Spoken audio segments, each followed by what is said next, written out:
자, 이제 337쪽부터 나오는 게 구조재료 파트로서 이건 더 기술적인 부분 제가 많이 줄여놨지만 그래도 다음에 할 겁니다. 다음에 할 것이고 341쪽 봐주세요. 341쪽에 자, 이제 건축구에 나오는 강릉 파트에 나오는 그 용어가 또 있는데 뭐 대지 면적은 대지의 수평 투영 면적으로 계산을 합니다만 뭐 제외되는 거 나중에 건축선을 하고 나서 조금 할 거는 있습니다. 자, 2번 건축 면적을 보시죠. 건축 면적은 제가 대충 건축 면적이 높이랑 상관없이 땅을 잠식해서 건축되는 면적이라고 대충 말씀드렸는데 정확한 용어가 이렇게 건축구에 나오는 거죠. 건축의 외벽. 괄호 속에 외벽이 없을 때는 외곽 기둥, 외벽이나 외곽 기둥에 중심선으로 둘러싸인 부분에 수평 투영 면적으로 한다. 이게 건축 면적의 개념입니다. 자, 예를 들어 건축 면적을 그린다라면, 자, 우리 건축물이 이렇게 들어서 있다라면은, 자, 외벽의 두께를 제가 그렸어요. 외벽의 두께. 건축 면적은 뭐 처마 끝으로 둘러싸인 면적으로 계산하는 게 아니고, 외벽의 외부선도 아닙니다. 내부선도 아니고, 외벽의 중심선이 있다면 좀 이렇게 기술적으로 계산을 해요. 외벽의 중심선으로 둘러싸인 부분에 수평 투영 면적으로 한다. 이렇게 계산을 합니다. 다만에서 다음의 경우는 다음에서 정하는 바에 따른다 해서 박스에 쭉 나와 있죠? 쭉 안 볼 거예요, 이거는. 왜? 보고 싶어요? 그럼 나오면 어떡하려고요? 나오면 어떡할 건데? 그래. 4번으로 찍어요? 왜 또 하필 4번이요? 또 그냥 그때 가서 그냥 기분대로 하세요. 그때 가서. 야, 벌써 자꾸 4번이니까 5번이. 여러분, 어디 가서 선생님들한테 몇 번 찍을까 물어보지 말아요. 시험 보기 전에. 아주 비과학적, 물론 찍는 게 비과학이지만 그 비과학적이에요, 그거는. 찍을 때는 일단 아는 거 풀어놓고 나머지를 찍는 거죠? 네. 아는 거 풀어놓고 나서도 모르는 것 중에서도 다 모르는 경우도 있지만 두 개 압축돼서 모르는 거 있어요. 그럼 그 중에서 선택을 해야지. 아예 모르는 거 있다면 대충 이렇게 그 나온 숫자 보고 나온 그 번호 보고 상대적으로 덜 나온 부분을 찾아서 찍어야지. 4번이 어딨고 5번이 어디 있어요. 가끔 그렇게 물어보시는 분들이 있거든요. 저 이제 보면은 시험 가서 모르는 거 있으면 몇 번 찍을까요? 물어보지 말라 그러잖아요. 물어봐. 그렇게 하라고. 네? 제가 몇 번이라고 감이 왔다 그래서 그 몇 번이 되겠습니까, 그게? 제일 상대로 봐서 뭐 3번이 제일 적게 나왔다 그러면 3번 찍어야지, 예를 들어. 그게 확률을 높이는 거지. 이건 뭐 지금까지 나온 적도 없지만 잘 나오지도 않는 부분이고, 나오더라도 바닥 면적 보시죠. 바닥 면적은 자, 여러분, 이게 3층짜리 건물이면 건축 면적과 비슷하게 계산을 하는데 바닥 면적은 바닥의 면적을 얘기해요. 우리 바닥이 각층 바닥을 바닥이라고 하잖아. 1층 바닥, 2층 바닥, 3층 바닥 이런 식으로.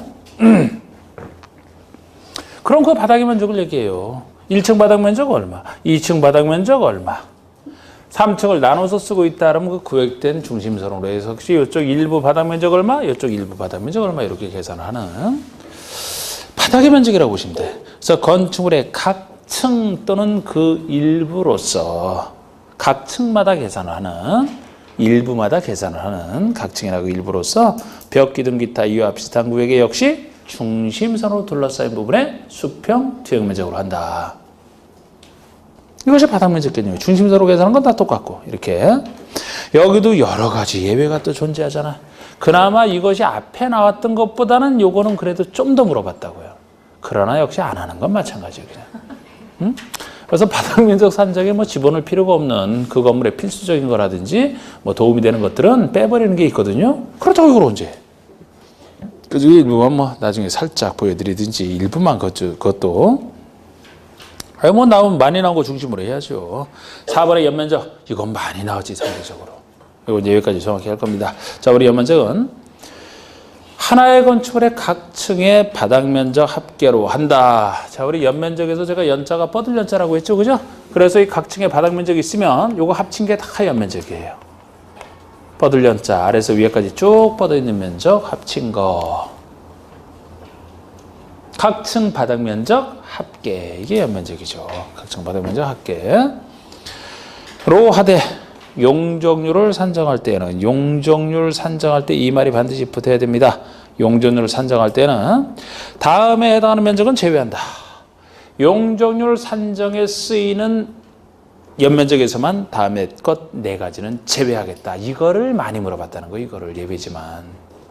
여러분, 용적률 쓸 때만 연면적은 여기저기서 써요. 예를 들어 세법에서도 뭐 연면적 크기에 따라 세금 부과 액수가 달라지지 않습니까?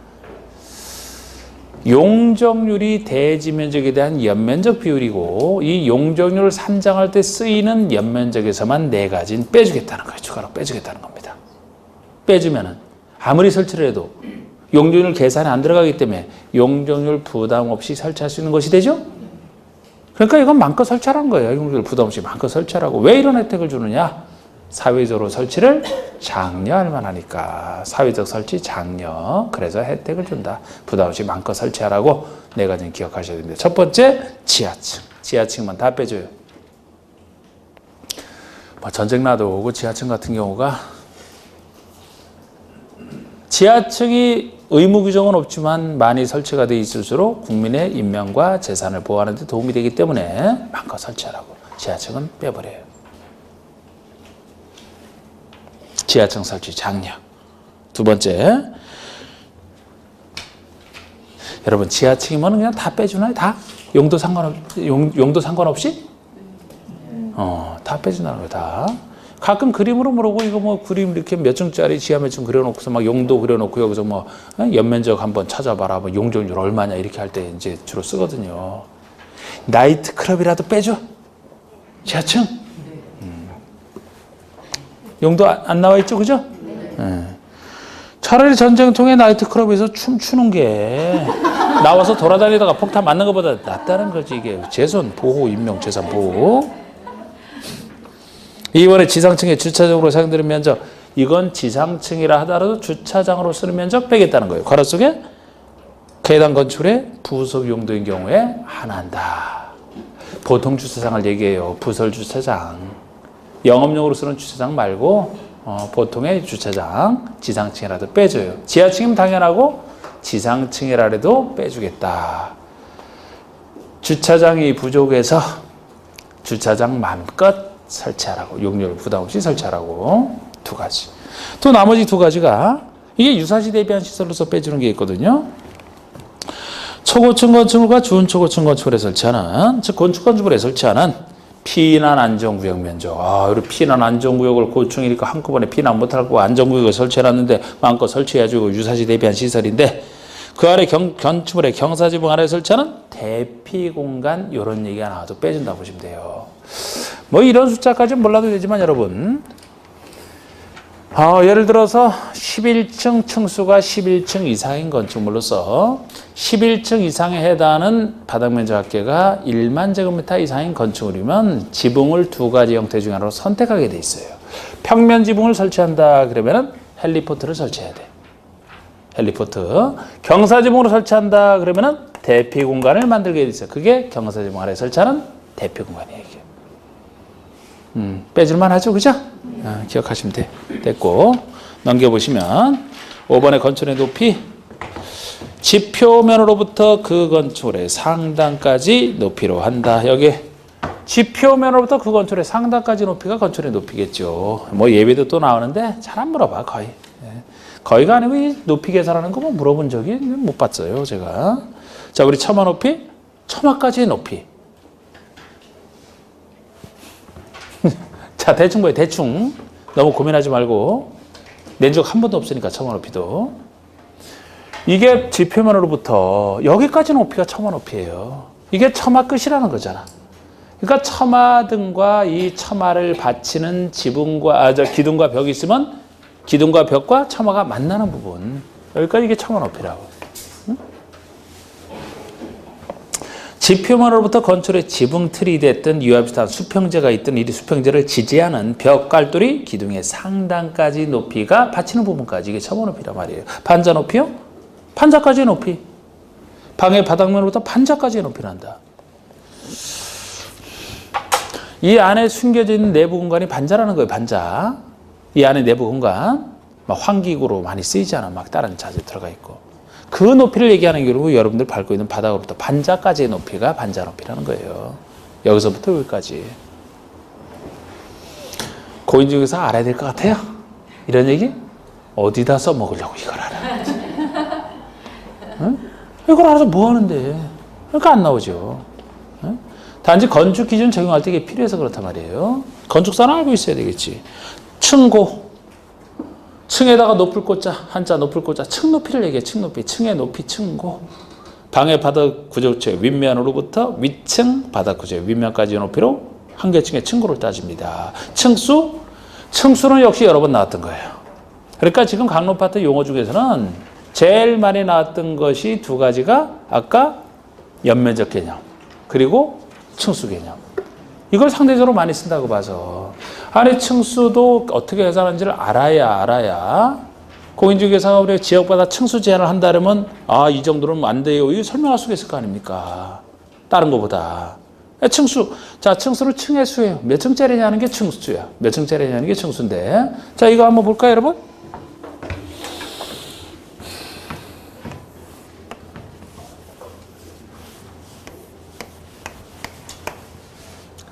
야, 오늘 제 성의껏 진짜 내가 이거 다른 데서 그냥 지하층하고 많은데 지하 3층 그랬어. 지상 4층 그랬어요. 몇 층짜리 이거? 오, 그럼 지하층은 빼버린다는 얘기네요?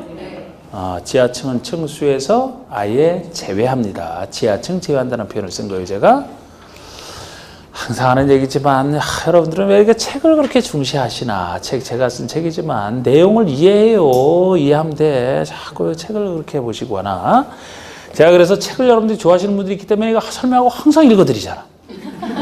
읽어드리는데 왜 그새 못 참고 자꾸 책을 보시냐고. 이걸 통해서 이해를 하시라고. 왜 지하층은 안 되느냐? 지하층 설치 장려. 그리고 이거를 빼버려야지 층수 제한을 지나가는 사람이 저거 보고 몇 층짜리인 줄 알지. 지하층까지 포함하게 되면 몇 층이라고 하면 거짓말이 돼요. 지하를 봐야만 알아. 이게 층수 제한에서 주로 쓰이는데 층수 제한이 간접적으로 높이를 통제하는 그 취지 아닙니까? 그러니까 지상에만 나와 있는 거 통제하면 돼. 지하층 통제할 필요가 없다. 여러 가지 이유가 있어요. 지하층 빼버립니다. 자, 우리 그럼 지금 이건 4층인데 옥상 부분에 만약에 승강기를 설치해서 승강기 탑을 엘리베이터를 끌어올리는 승강기 탑이 설치가 돼 있다. 아니면 계단이 있으면 옥상으로 갈 수 있는 계단 탑이 있어요. 옥탑방을 설치해서 전망대를 설치해서 막 설치했어요. 자, 이 정도 설치했습니다. 이거 독립된 층으로 볼까요? 안 볼까요? 안 봐요? 그럼 틀렸어. 왜 안 봐? 이거를 봐야지. 한 개 중 5층짜리가 되는 거, 5층짜리가. 아니, 왜 안 본다고 그냥 가볍게 생각을 하셨나? 이게 간접적으로 층수 제한에서 쓰이는 것이고, 이게 층수가 간접적으로 높이를 통제하는 건데, 실질적으로 많이 지었다만 이렇게 짓는 건데, 높이 제한의 취지에 안 맞죠. 빼버리면. 독립성으로 봐줘야 돼요? 본다니까. 그런데 어느 때 안 보느냐? 이게 작을 때. 옥상물의 전체 합친 것으로 다 계산하거든요. 옥상 부분의 면적 합친 것이 이 정도밖에 안 돼. 예를 들어서. 요것이랑 건축 면적이랑 비교하는 거예요. 연면적이 아니고. 요 옥상 부분의 면적이랑 건축 면적 비교해서 요것이 건축 면적의 8분의 1 이하 작을 때만 동대층으로 볼 가치가 없다고 보는 거예요. 옥상을 무조건 빼주는 게 아니에요. 만약에 건축 면적이 8분의 1을 넘어선다? 독립된 층으로 봐줍니다. 그래서 자꾸 책 보기 전에 자꾸 이걸 보라는 이해를 하시라는 거예요. 이걸 어떻게 낼 수도 있지. 그건 출제의 맘이잖아요. 나중에 기출문제 한다래도 기출문제를 그대로 내진 않아요. 그래서 그걸 통해서 기출이 이런 식으로 나오는 걸 훈련하는 게 목적이 있지. 그러면 이번엔 이런 정상적인 건축물이 아니고 이것도 정상이지 뭐. 자, 이렇게 생겼어요. 이렇게 생겼어요. 이쪽에서는 4층이야. 이쪽에서는 8층이야. 이렇게 이거를 가지고 부분에 따라 층수가 다른 경우라고 얘기를 합니다. 다르네. 몇 층으로 봐야 돼요? 그렇지. 8층으로 봐야지. 이걸 또 나아가서 평균 수수 6층. 층수 제한 취지상 가장 많은 층수로 봐야지. 이것도 그 취지상 다 그렇단 말이에요, 이게. 이번에는 층의 구분이 명확하지 않아요. 층의 구분이 명확해야 거기에 따라 층수를 계산할 거 아닙니까? 자, 실내체육관. 실내체육관 이렇게 층의 구분이 없잖아, 그죠? 있어야 센다니까? 없을 때. 성당? 마찬가지예요. 오늘 성당도 멋있는 성당. 자. 응? 이렇게 층의 구분이 아이고, 그럼 그림이 좀 그린가요? 좀 더 자세히. 요렇게 해야 좀 더 정확하지? 층의 구분이 명확하지 않아. 이걸 단축자로 보면 안 되잖아. 사실상 층수라는 취지상. 이럴 때가 바로 높이 몇 메타마다 하나의 층으로 산정한다? 4m. 4m. 여기서 나오는 얘기입니다. 우리 건물도 제가 기초할 때는 말씀드렸잖아요. 이거 대충 층고로 계산해 보면 제가 계산해 봤었잖아. 이것도 거의 4m에 육박한단 말이에요, 이게. 중간에 반자 두께 있기 때문에. 그 얘기. 그래서 다음은 층수에 산입하지 않는 것부터 보시는데 지하층 빼버리고 니은번에 승강기 탑이든 계단탑이든 막루든 장식탑이든 옥탑이든 기타 이와 비슷한 옥상 부분으로서 그 면적 합친 것이 옥상 부분의 면적 합친 것이 건축 면적의 8분의 1 이하라면은 작으니까 빼주겠다는 얘기예요. 8분의 1 넘었으면 독립층으로 봅니다. 이번에 층의 구분이 명확하지 아니하다. 높이 4m마다 하나의 층으로 산정한다. 3번의 건축의 부분에 따라 층수를 달리한다. 그중 가장 많은 층수로 한다라는 거. 요거를 제가 주로 잘 말씀을 드렸던 겁니다. 요거는. 자, 또 이제 보충 넘겨보세요. 넘겨보시면 350쪽에 건축 협정이 나오고 그 다음에 결합 건축이 나올 겁니다. 연이어서. 자, 여기를 보시고 지금 이 건축 협정이 있고요. 건축 협정이 있고 또 하나는 결합 건축이 있는데 자, 요것은 이거 도입된 지 얼마 안 되는 새로운 제도들이죠. 도입된 지 얼마 안 되는 새로운 제도들이라서 요것만 나온 지 얼마 안 되자마자 벌써 두 문제나 나왔고 요거는 더 나중에 나오는 게 아직 안 나왔는데 나올 가능성이 큰 거죠. 둘 다. 그래서 언급하는 건데 일단 건축에 대한 협정을 맺는 것이고 이건 결합해서 건축한다는 얘기이기 때문에 요게 요거보다는 좀 더 큰 개념으로 보시면 돼요. 좀 큰 개념인데 말 그대로 건축협정이라는 말 뜻은요. 건축할 사람들이 건축에 대해서 협정 맺은 걸 얘기해요. 건축할 사람들이 건축에 대해서 협정 맺은 걸. 옛날엔 이거를 아예 도입을 안 했던 게 개인적인 규제받는 사람들이 협정을 왜 존중을 해줍니까? 아무 의미 없거든요. 우리 건축 규제는 공적인 차원에서 개별 대지마다 개별 건축물마다 적용하지 그 사람들 눈치 보고 하는 거 아니란 말이에요. 근데 통제받을 사람들이 협정 맺은 걸 신경 쓸 필요가 없었죠. 그런데 지금은 개성 있는 건물 유도를 위해서 이 제도를 도입한 건데 이게 무슨 뜻이 있냐면 무슨 의미가 있냐면은 자, 우리 대지가 넷만 그렸어요. 제가 더 많이 확대될 수도 있고 뭐 상관없습니다. 그런데 여기에 대해서 이 내 땅의 소유자가 전원 합의로 건축협정을 체결했다. 체결할 때는 전원 합의로만 체결해요. 한 사람도 반대하면 안 돼. 원칙이 개별적으로 적용이기 때문에 이 사적인 협정을 존중해 준다는 것은 존중해 주게 되면 여러 가지 건축 규정을 통합 적용해 주는데 전원 합의로만 가능하다는 거예요. 한 사람도 반대했다? 그럼 그 사람은 원래 자기 땅에 대해서만 원래 적용받을 사람이기 때문에 그 사람에게 전체에 속한다고 해서 이렇게 하면 안 되죠. 전원 합의로만 체결이 가능하고 자, 전원 합의로만 체결했다 칩시다. 그러면 어떤 혜택이 있느냐? 자, 원래는 개별 대지마다 적용한다니까요. 건축 기준을. 자, 우리 이 땅 가지는 사람은 건폐율상 건축 면적을 얼마나 확보할 수 있느냐? 요만큼을 해서 지을 수 있다. 여기는 건폐율상 요만큼이다. 여기는 건폐율상 이만큼이다. 예를 들어서. 아까 배웠던 대지와들의 관계도 각각 대지별로 그 규정에 적합해야 되거든요. 그래야 나와. 그리고 여기서 조경을 만약에 대지 면적이 200 이상이다. 조경 의무가 있다면 각 대지별로 확보해야 되는 조경 면적만큼을 확보를 해야 됩니다. 주차장법에 의하면 건축의 연면적 크기에 따라 확보해야 되는 주차장 면적을 확보를 해야 돼. 주차장, 부설 주차장 면적을 지하층이나 개인 하수 처리설 그런 것도 다 각각 설치를 해야 됩니다. 그런데 요거를 요 사람들이 협정을 체결했다면 전원합의로 협정을 체결했다면 그 협정 맺은 땅의 전부나 일부를 대상으로 통합 적용할 수가 있어요. 만약에 전부를 대상으로 통합한다. 내 땅 전부를 대상으로 한다는 얘기는 아까 개별적으로 적용하던 건축 기준을 이 4개 땅을 하나의 대지로 봐서 여기다 통합 적용한다는 얘기가 돼요. 그러면은 만약에 건축 면적 확보할 수 있는 건축 면적만큼을 여기다가 모아서 이렇게 짓고 각각 나눠 가지면 원래는 이렇게 안 들어설 건축물을 이렇게 한쪽 귀퉁이에다 짓고 여기를 다른 쪽으로 활용할 수가 있잖아. 이 전체가 여기 들어서는 전체 크기에 따라서 대저지로 관계도 따로 적용될 것이고 건물이 한꺼번에 들어서니까 지하층이나 개인 하수처를 줘도 여기다 같이 설치하면 될 것이고 적용? 확보되는 면적만큼을 이만큼 여기다 확보를 해서 마을 숲으로 만들면 훨씬 멋있는 숲으로 여러 사람이 이용할 수가 있잖아. 크기에 따라서 그죠? 주차장? 확보된 주차장 면적을 여기다가 이렇게 주차장으로 확보하고 같이 쓰게 되면 얼마나 더 편하게 또 주차가 가능합니까? 이게 전원 합의만 되면은 소규모 마을 단위도 상관없어요. 합의하기 어려워서 그렇지 합의만 되면 완전히 개성 있는 마을을 만들 수 있는 거예요. 이런 특성 때문에 이게 건축협정이에요. 그래서 아까 제가 체결할 때는 전원 합의로 체결한다고 했는데 만약에 맺은 협정을 폐지한다 그러면은 전원 합의로만 폐지한다 그러면 한 사람도 반대도 폐지가 안 되기 때문에 폐지가 안 될 수도 있어요. 원칙은 각각이라니까 원래대로 이걸 지금 도입했을 때 이제 가는 길은 원래가 원칙은 각각 적용받으니까 통합해서 적용하는 이 가는 길은 어렵게 전원 합의로만 돌아오는 길도 전원 합의라고 하면 거의 못 돌아와요. 가는 길은 험해도 오는 길은 조금 간다라. 이거는 체결자 과반수 동의로 폐지는 가능해. 원래는 기본적으로 폐지 절차도 만드는 절차는 원래는 다 같거든요. 그런데 여기는 그런 문제가 있어서 폐지가 되면 이제 이거 원상복구 시켜야지. 각각 대지별로 적용할 수 있도록 원상복구 시켜야 되는 것이 이제. 이게 협정과 폐지. 자, 우리 결합건축은 제가 지금 건축협정에서 여러 가지 건축 기준을 말씀드렸습니다만 용적률은 말씀을 일부러 안 했거든요. 건폐율 자꾸 얘기를 했지.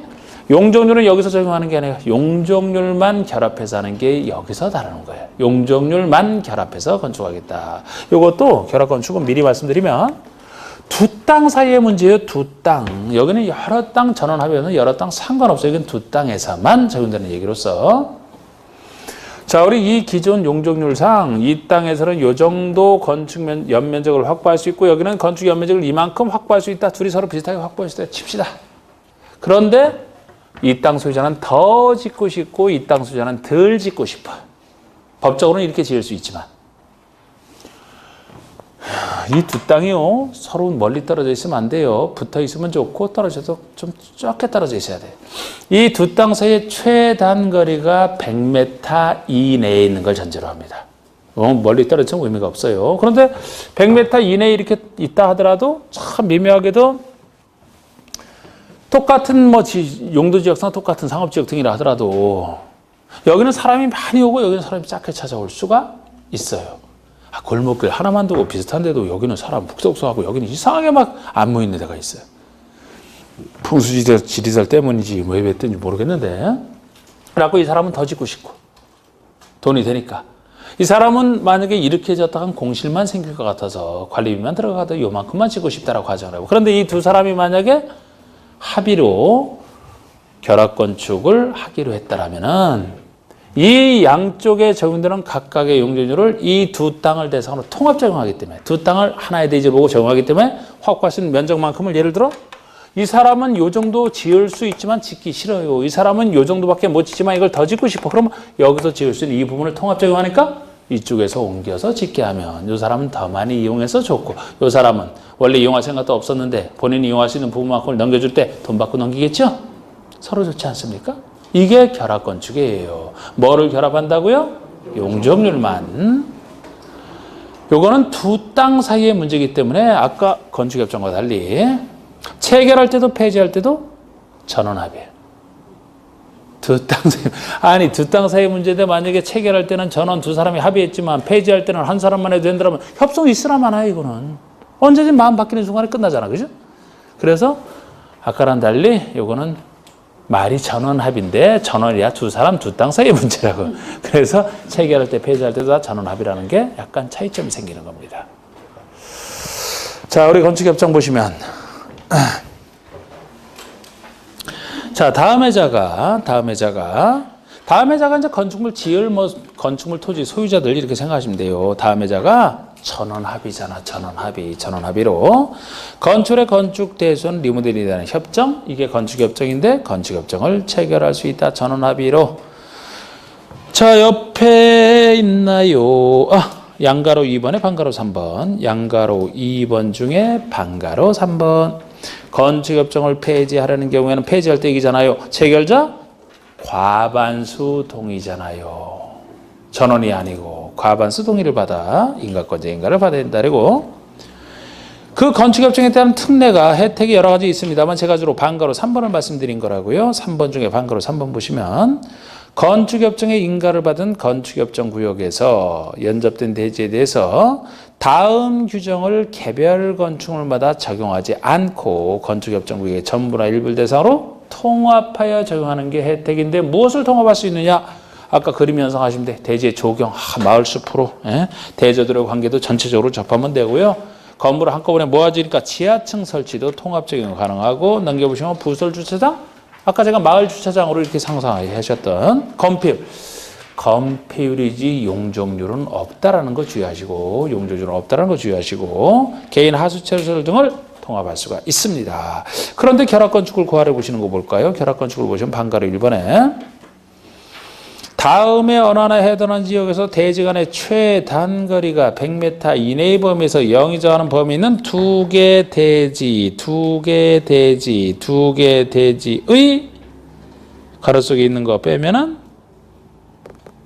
가로 속에 어디까지 있나? 다섯 번째 줄. 두 개 대지의 건축주가 서로 합의한 경우잖아. 합의한 경우 용적률을 개별 대지마다 적용하지 않고 두 개 대지를 대상으로 통합 적용하여 건축을 건축할 수 있다. 이게 결합건축이에요. 두 개 대지 소유자가 서로 합의한 경우에 용적률을 통합하는 걸 얘기를 하죠. 자, 폐지할 때요.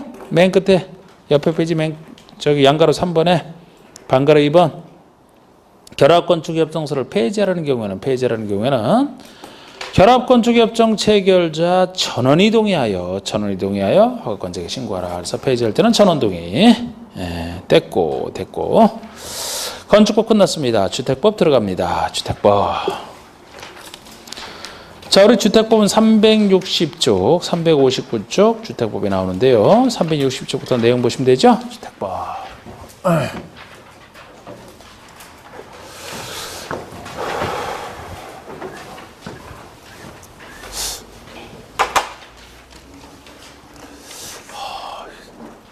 더워. 계속 참다가 안 되겠네.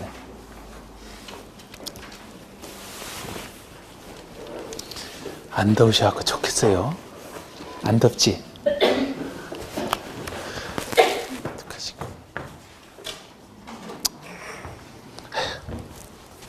자, 주택법은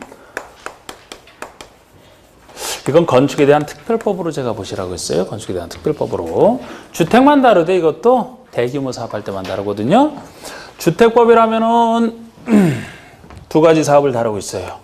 주택을 건설하는 사업과 주택 건설을 위한 대지를 조성하는 이 두 가지 사업을 다루고 있는데 주택 건설 사업이라면 주택은 둘로 나눠지니까 단독 공동으로 나눠지는 단독 주택에는 한꺼번에 30호 이상 지으려고 할 때 공동주택이라면 30세대 이상 지으려고 할 때 대지 조성 사업이면은 1만 제곱미터 이상 대지 조성 사업을 할 때 적용되는 게 주택법입니다. 이걸 제가 361쪽에 2번에 간단하게 써놓은 거고 360쪽에 2번에 간단하게 써놓은 것이고 미리 써놓은 게 이 정도 사업을 하는 게 지금 사업승인 대상을 사실 미리 써놓은 거예요. 주택법에 따라지는 사업승인 대상의 원칙만 써놓은 건데 이 정도 사업할 때는 주택법에 따라 사업을 하라는 얘기입니다. 만약에 이 정도 규모 사업이 안 된다면 어느 법에 따라서 건축을 하면 돼요? 건축법에 따라서 건축 허가 받아서 우리 앞에서 배웠던 건축법 이 정도 사업이 되면 주택법 이게 특별법이란 말이에요. 그리고 제가 거기도 앞에 적어놨지만 주택법의 체계는 일단 총설 파트에서는 용어가 나오는데 이 용어가 이제 오늘 대부분 용어하는데 뭐 시간 한 시간 정도 걸릴 겁니다. 이 용어가 항상 해마다 한 번씩 나오는데 중요한 용어들이 많아요. 그리고 크게는 건설 파트와 공급 파트와 그리고 리모델링 허가 파트 크게 셋으로 나눌 수가 있어요. 총설 지나간 후에는. 자, 이렇게 나누는 구조가 일단 새로운 주택을 건설했으면은 이건 큰 사업을 다루기 때문에 일반에게 주로 공급하는데 이 공급과 관련된 규정이 필요하고 건설했으니까 공급하겠죠. 건축법에서는 이 파트만 있어. 건설 파트만. 건축법에서는 개별적인 건축이라 본인이 쓰려고 짓잖아. 그죠? 건설하고 나서는 유지관리 얘기밖에 없잖아. 근데 여기서는 이 큰 사업하는데 본인이 쓰려고서 무슨 뭐 건설회사에서 뭐 나눠가서 쓰려고 하나? 일반 분양하려고 하잖아. 그래서 공급자차가 별도로 필요하고 건설 공과는 전혀 상관없는 게 리모델링 허가 파트예요. 전혀 상관없어서 따로도 이렇게 돼 있는 거라고. 새로운 주택을 건설해서 건설한 주택을 일반인에게 공급을 한다. 근데 리모델링이라는 것은 건설하지도 않고 공급하는 것도 아니에요. 기존의 주택 가지고 있는 사람이 이것을 리모델링 있는 상태에서 리모델링 하는 것이죠. 이걸 리모델링 한다는 것을 따로 건축한다고 얘기 안 합니다. 리모델링 한 상태에서 누가 가져요? 본인의 소유자가 그대로 가져가는 거지 새로운 사람에게 공급하는 것도 아니에요. 그래서 리모델링은 건설 공과는 관련 없기 때문에 별도로 이렇게 구조되어 있고 건설 파트라면은 누가 어떤 절차로 어떤 돈으로 하는 얘기가 나오는데 누가 해당되는 부분이 사업주체죠. 이렇게 말을 씁니다. 사업주체라고. 이거는 건축법상 건축주에 대응하는 개념이에요. 이 두 가지 사업을 큰 사업을 다룬다니까요. 사업을 할 사람 사업주체. 그 다음에 절차요? 건축 절차? 아까 제가 맨 처음에 썼던 건축상 그 그림 그렸던 절차랑 아주 흡사하지. 이게 뭐 어디 가겠습니까? 이 원리가. 단지 이제 큰 용어에서 차이가 난다라면 건축법에서는 건축 허가를 받으라. 여기라면은 건축 허가 대신에 사업계획 승인을 받으라. 이런 표현을 쓰는 거죠. 건축 허가 대신에 이 말을 씁니다. 아니 사업을 다루고 있다니까 그럼 사업 주체가 나는 어떤 식으로 사업을 하겠다. 사업계획을 작성해서 행정처에 승인받게 되면 사업계획대로 사업을 할 수 있는. 그래서 제가 이게 쓴 게 이 파트에 나오는 사업 승인 대상 원칙만 써놓은 거라고 제가 지금. 주택법 따라 지을 때는 이 절차를 거쳐야지 지으니까. 이렇게 용어만 차이가 거의 비슷해요. 대지 확보하고 착공 신고하고 시공원 사용 다 요 말만 차이가 나는 거지. 그리고 작은 파트와 관련해서는 주택 상환사채를 주택으로 상환하는 주택 상환사채를 이제 큰 사업하다 보니까 자금이 부족한 경우가 많아서 작은 파트 이런 게 나옵니다. 공급 파트에 가면 이제 네 가지가 나오는데 사실 제가 책엔 더 자세히 써놨죠. 그죠? 다 중요해. 공급 파트 나오는 네 가지가. 공인중개사 입장에서. 주로 네 가지가 이제 분양가 상한제라든지 분양가 상한선으로 뭐 저당권 등의 설정 제한, 예정자 보호 조치 아니면 뭐 입자로 선정된 지인 그 분양권 등을 일정 기간 동안 투기를 막기 위해서 전매하지 말아라. 뭐 그런 거. 공급서 교란 금지. 네 가지를 이제 다 중요하게 배우게 됩니다. 그리고 리모델링 파트에 들어가서 다른 것도 있지만 주로 리모델링 허가를 다루고 있는데 아까도 얘기했듯이 구별하셔야 돼요. 이거 리모델링은 건설 공급이 아니기 때문에 이런 절차 받는 게 아니고 별도로 허가 받는다 이렇게 얘기하잖아. 간단하게 허가 받는다. 주택부서는 원래 건설할 때는 사업 승인 받아야 되는데 여기 간단한 허가로 되는 거예요. 허가로. 물론 나중에 보시면 리모델링은 건설 공급이 아니라 이렇게 별도의 절차가 있지만 리모델링 중에서도 예외적으로 새로운 세대를 증가하는 경우가 있거든요. 새로운 세대에서 증가하는 부분은 새로 건설해서 공급받는 과정이라 예외적으로 그 파트라면 이 절차를 적용받겠지. 예외적으로 보통은 여기입니다. 이렇게 좀 절차를 통해서 구조를 좀 생각을 해보시고 자 이제 용어 정의부터 들어가는데 3번의 용어 정의부터 자 먼저 주택 얘기만 해도 참 많이 합니다. 아주 주택이 세분화되어 있어요. 주택이란 세대의 구성원이 장기간 독립된 주거 생활을 할 수 있는 그런 구조로 된 건축의 전부나 일부 및 그 부속 토지까지 주택으로 보되 단독과 공동으로 구분됩니다. 항상 주택은 구조에 따라서 단독과 공동으로 나누지 않습니까? 주택법의 건축법이랑 차이점만 아시면 돼요. 우리 단독주택 그냥 써놓고 있는 거 그런 얘기고 종류는 셋만 얘기합니다. 단독, 다중, 다가구 이렇게 셋만 얘기해요. 단독, 다중, 다가구. 그러면은 우리 건축부에서 배웠던 얘기랑 뭐가 빠져 있나요? 공간이 빠져 있다. 그 차이점만 아시면 돼요. 공간. 원래는 건축법에서는 네 가지 공간까지 해서 네 가지를 다 얘기하잖아. 여기서는 세 가지만 단독, 다중, 다가구만 공간이 빠져 있어요.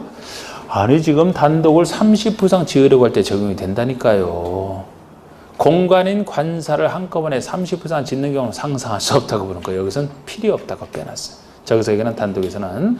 어느 법에서 묻는지에 따라 이렇게 달라집니다. 지금 주택법 얘기예요. 특별법. 공동주택은 그 개념 자체는 뭐 전용 부분, 공용 부분 얘기를 하고 있는데 종류, 아파트, 연립, 다세대. 뭐가 이건 빠져 있어요? 기숙사. 그러니까 주택법에서 얘기하는 공동주택을 얘기한다라면 요 셋만 얘기한다는 거예요. 기숙사는 여기 안 들어가요. 그 대신 기숙사는 주택법에서는 주택이 아니고 준주택에 들어가. 준주택에 있다가 좀 이따 바로 나오네. 바로 준주택 보세요. 준주택이란 주택 앞에 준자가 붙어 있으니까 용도 분류상은 주택으로 분류되는 게 아니에요. 주택 아닌데 사실상 주거시설로 이용 가능하다? 준주택이라고 했던 겁니다. 기초 들으셨던 분 요거 기억나세요? 요거 외우면 편하다고 했는데 어떻게? 오노다기? 자, 준주택이라 주택 외의 건축물과 부속 토지로서 주택이 아닌 것 중에서 용도 분류상 주택에 속하는 건 아닌데 주거시설로 이용 가능하다. 이게 준주택이 되겠습니다. 종류는 네 가지예요. 첫 번째가 오피스텔. 자, 우리 오피스텔은 사무실, 업무시설에 속하는 거예요. 업무시설의 29가지 주용도 중에서 업무시설에 속하는 건데 사실상 주거용으로 많이 쓰고 있어요. 준주택이라고 합니다. 그 다음에 노인복지주택. 이게 노유자 시설에 속하는 거예요. 노유자 시설에. 요게 주택이라는 말 들어가 있지만 요거는 집 없는 노인들을 위해서 복지 차원에서 제공한, 그래서 노인복지주택, 그래서 어려운 사람 도와주는 노유자 시설 중에 속하는 겁니다. 그러나 사실상 노인들이 사신다니까, 거기서 주거용으로 쓰인다니까.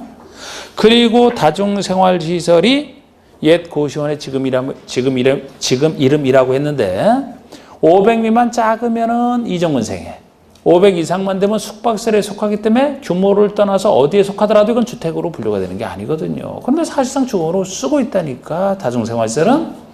그 다음에 기숙사. 주택법에서는 주택 아니다. 여기 들어간다. 그래서 이 앞글자만 따서 편하게 하시려면 아까 내용 설명드렸지만 오노다기, 앞글자만 따서 오노다기가 돼요. 오노다기. 처음 하시는 분들은 오노다기 그냥 편하게 하시라고 제가 하는 건데 요게 아이고 오노닥인데 영어로 오노. 오늘 영어 뭐 3개국어 닭이도 닭이가 닭이 세트 할 때 닭이 파이가 잘 모르잖아. 닭이 세트 하니까 하도 커피 좋아하시니까 그냥 녹차 태는 이 닭이를 잘 안 드시잖아. 내가 커피 좋아하시니까 녹차 타먹는 이 닭이 세트 싫다고 외치는 거라니까. 나는 커피가 좋아요. 반대로 나는 닭이가 싫어요. 라고. 너 닭이. 네, 닭이. 실제 녹차 잘 안 드시죠? 네. 제대로 된 녹차를 드시면 커피 제대로 되신 걸 못 드셔서 그래. 진짜 안타까워져. 티백이 나오면서 아주 녹차 맛을 그냥 망가뜨린 것 같아요. 티백. 태평양에서 티백이 나오던가요? 티백 녹차? 구체에서 상호 얘기하면 이거 안 돼. 이거 녹음하는 건데. 녹화되는 건데. 티백. 근데 뭐 처음 접하시는 분들은 다 티백 녹차를 녹차로 보시잖아. 녹차 제대로 먹는 사람은 티백 절대 안 먹어요. 그 녹차가 아니야, 그거는. 어떻게 설명할 수가 없는데 진짜 녹차는 좋은 걸로 맛있게 딱 하면 그 맛은 참 그 쓴 커피랑은 게임도 안 되지. 제대로 된 거 듣고 한번 드시고 싶으시면요, 저거 혹시 절에 여러 번 가야지. 이거 아무 때나 가서 차를 대접받지는 않으니까 가서 방장 스님 같은데 더 그런 좀 귀하신 그런 그 스님 찾아가서 한번 대화를 하게 되면 이제 거기서 차를 이제 내줄 겁니다. 직접 한 몇 잔씩 먹지 이제 그건. 몇 잔이 보통 한 입에 한 잔이에요. 한 입에 한 잔. 커피 이렇게 그 머그잔? 아이고 그 한 5잔이 돼도 머그잔 한 잔 안 나와요. 그렇게 근데 그게 맛이 다 다른 거예요. 이게 첫 우리, 두 번째 우릴 때, 세 번째 우릴 때 맛이 다 달라서 그래. 달라서 이렇게 여러 번 나눠서 먹는 거라고.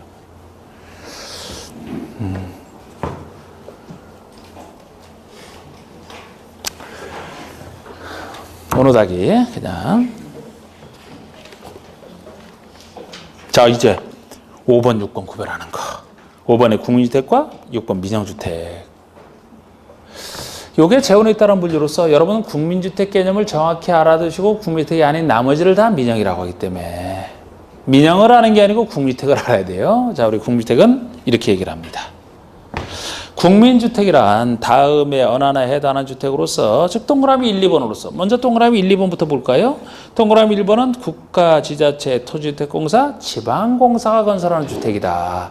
이거를 국가에서 또 지방공사를 사업주체 중에서 공공사업주체로 보시면 돼요. 공공사업주체잖아요. 이 사람이 지은 주택이든 공공이 지은 주택이든 아니면 민간이 지었더라도 상관없습니다. 동그라미 2번은 또는이니까 국가, 지자체, 재정, 행정청의 재정 또는 주택도시기금이라고 해서 공적인 기금이 있어요. 행정청의 재정 또는 주택도시기금으로부터 자금을 지원받아 건설 공급된다.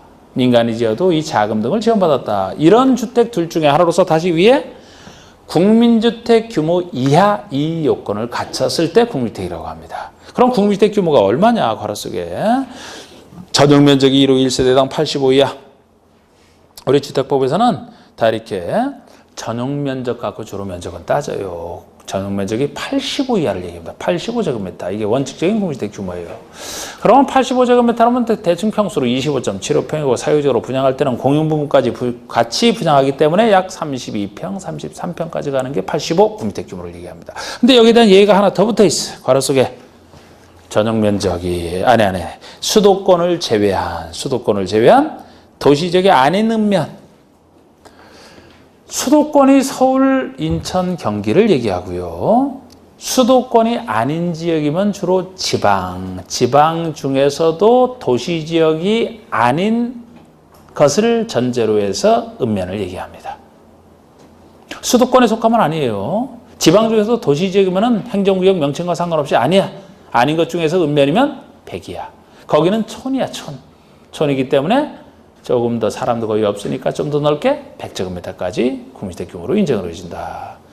수도권에 속하고 있다면 무조건 85 이하밖에 없어요. 그러니까 정확하게 보시고 이게 국민주택 규모 갖췄을 때 이걸 국민주택이라고 하고 그 아래 민영주택은 국민주택을 제외한 나머지를 다 민영이라고 합니다. 국민주택이 아닌 나머지가 다 민영이에요. 이렇게. 사업주체에 따른 분류가 아닙니다. 예를 들어 민간사업체가 건설한 것을 민영? 그렇게 얘기하는 게 아니에요. 그냥 국민주택을 제외한 나머지를 다. 예를 들어 공공사업주체도 국민주택 지을 수 있고 민영주택 다 지을 수 있는 거예요. 뒤도 반대도 마찬가지고. 예를 들어 우리 공공 중에서 제일 유명하게 민영주택 많이 짓는 데가 토지주택공사 있잖아. LH공사. 그래서 토지주택공사가 지은 아파트를 LH아파트라 그러죠? 옛날에 주공아파트 지금 LH아파트라고 하는 거잖아요. 요것이 국민주택 규모를 갖췄다라면 국민주택이고, 예를 들어 우리 여기서 여기 예외 적용 안 되니까 여기 85를 넘겼다 그러면 민영주택 지은 거 아닙니까? 그게 사업주택이라는 분류가 아니라고요. 네. 자, 그 다음에 임대주택. 임대 목적으로 하는 주택. 임대주택이죠. 뭐 이게 임대를 목적으로 하는 거 볼 것도 없고. 8번에 토지임대부 분양주택이요. 자, 이거 이제 특수주택이 많이 나와요. 특수주택이 많이 나오는데 특수한 주택은 자꾸 이름을 분석하셔야 돼. 토지임대부 분양주택. 하도 이런 내용이 많다 보니까 어떤 분이 또 이게 어느 나라 말이냐. 그러는데 어느 나라 말이긴요. 한국말이지. 그러니까 헷갈릴 것 같으니까 그러는데 이름만 분석하시라고. 자, 우리 분양주택. 아까 임대가 아닌 분양주택 뭔 말인지 아시죠? 그런데 어떤 말이 붙어 있어요?